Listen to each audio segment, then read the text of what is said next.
Welcome to a special episode of our podcast series for advisors considering the independent space. Today's episode is Merrill Enhanced CTP, what it means for advisors, their next gen and clients, with guest Vince Fertitta, Merrill Breakaway Executive, now President of Sanctuary Wealth.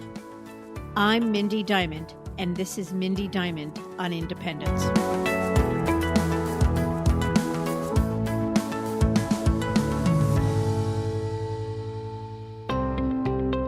This podcast is available on our website, diamond-consultants.com, and on advisorhub.com, as well as Apple Podcasts and other major podcast platforms.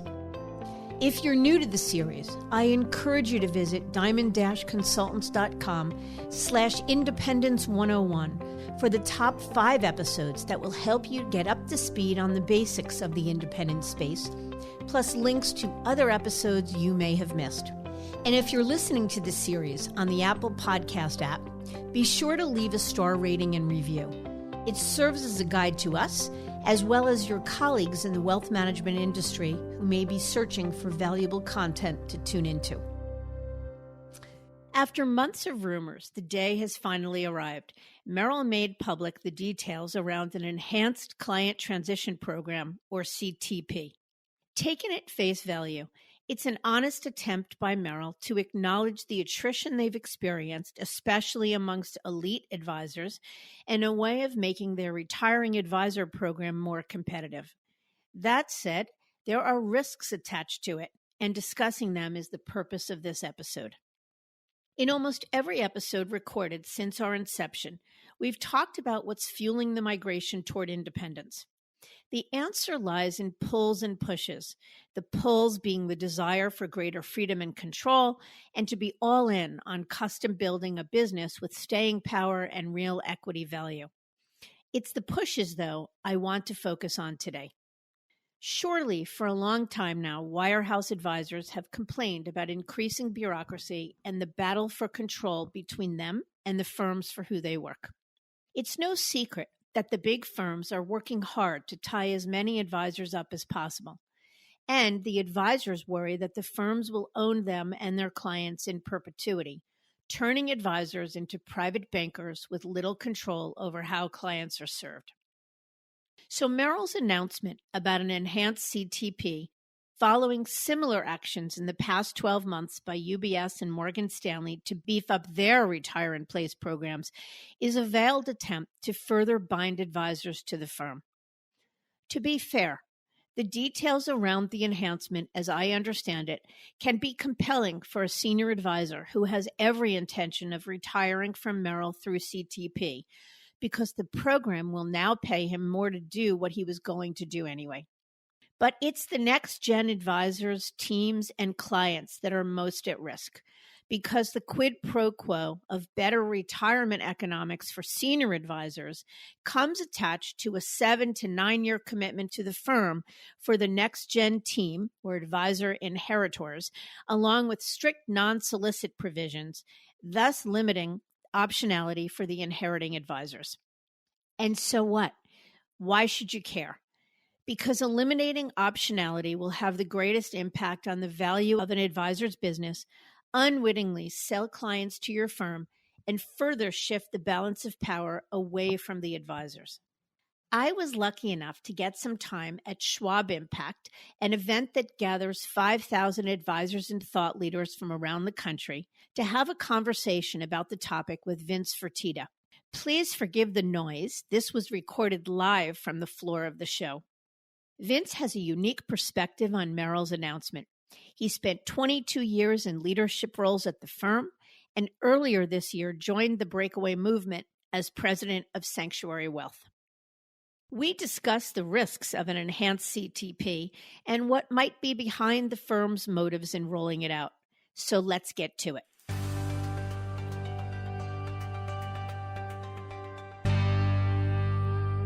I'm Mindy Diamond, and I'm here at the San Diego Convention Center at Schwab's Impact Conference 2019. And I'm joined by Vince Fertitta, president of Sanctuary Wealth. And we're talking today about an upcoming or much expected announcement out of Merrill Lynch. Vince? Yeah, thank you. I spent 22 years, great years really, at Merrill Lynch, and excited to be president of Sanctuary Wealth. And, we help advisors, whether they come from Merrill Lynch or other wirehouses or banks, start their own company and find their independence. And so this has been a fabulous conference. I'm super impressed with the professionalism and the quality of the technology and just the people here. So tell us a little bit about your background first. You've spent about 27 years in the industry or in the wirehouse world in general, but tell us specifically about your time at Merrill Lynch. Yeah, well, as I said, 22 great years at Merrill Lynch, was a financial advisor, climbed the ranks of leadership, and was a divisional executive toward the end of my career, where there was 6 of us sort of responsible for running the country. I had the middle part of the country, kind of from Texas to Wyoming and St. Louis to Phoenix, and it was 2,200 great advisors, and enjoyed my time there. But then I also wore a different hat, where I was market president for Bank of America in San Antonio. And as market president, you're really the enterprise leader in a community, trying to help bring the lines of business together for that company and interact with the community. So a lot of perspective.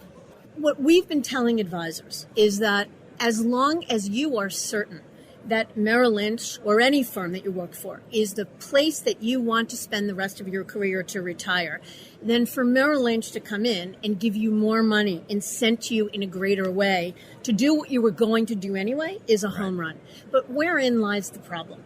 Well, I think you just need to know what you're signing, right? So we don't have the details out, but we've seen it with other firms and how they've done it. And really, the CTP is Client Transition Program. And the idea is how to transition the clients to the bank or to the organization, whichever company it is.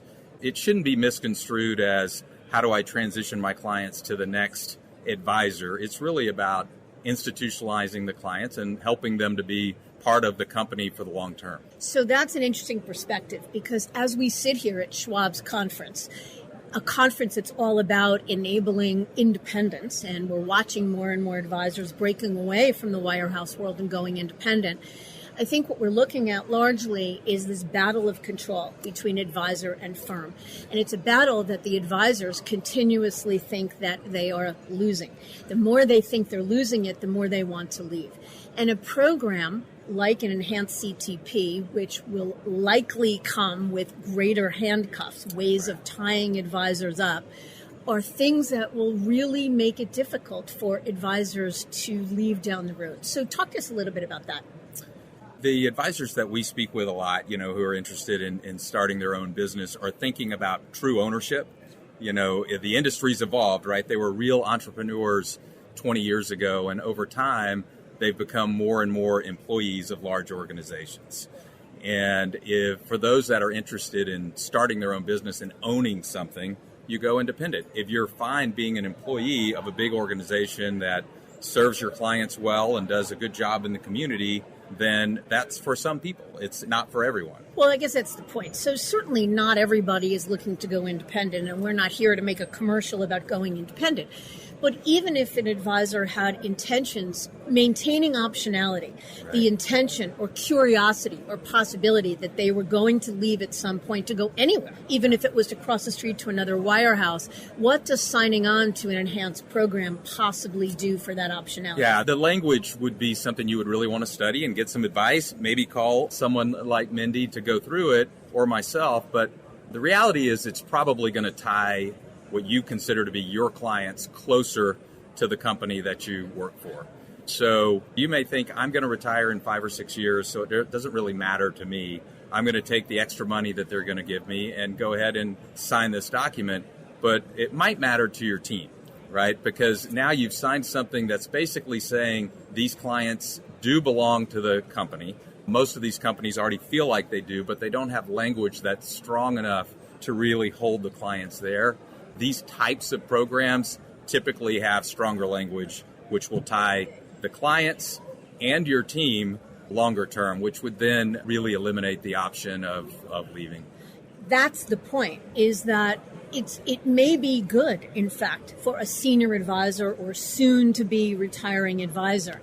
The problem it really creates is the optionality for the next generation. And what we're seeing, the people I think we're hearing from most, are the younger generation who is saying, oh my God, I'm terrified of the senior partner on my team signing on to this and taking away my optionality. So what are the options? What can a team right now who is likely in the next day, week, month to be given this agreement, this opportunity with likely a shot clock attached to it, what should they be doing? I think the key is for them to slow down, read the document, get some advice on what they're really signing up for, what's the impact to them, what's the impact to their clients, what's the impact to their team longer term, understand what the financial commitment that their team members might be making. Typically what happens is a senior advisor retires and in their mind, they're selling their book to the next generation. But I would argue that what they're really doing is while the next generation is supplementing the acquisition, they're selling their book to their company. And so if you're the junior advisor in that situation, you're paying for it over a period of 4, 5, 6 years. But at the end of it, you don't own anything. And that is the phenomenon I think that most advisors worry about, is this move toward a salary bonus model where advisors go from being free will or at will employees to being salaried private bankers. Right.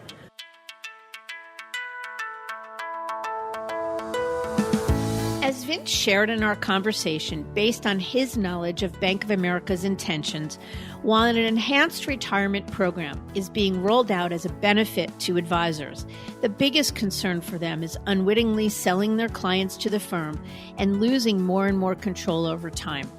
For sure, there's more to come on this issue, and as we get advisor feedback, we will be back to you.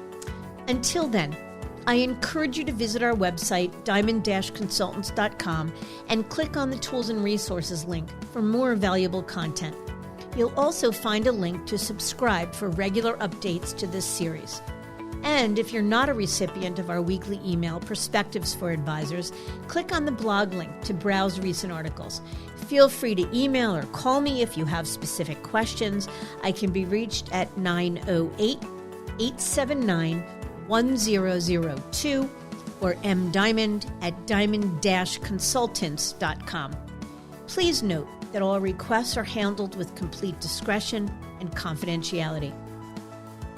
Thank you for listening.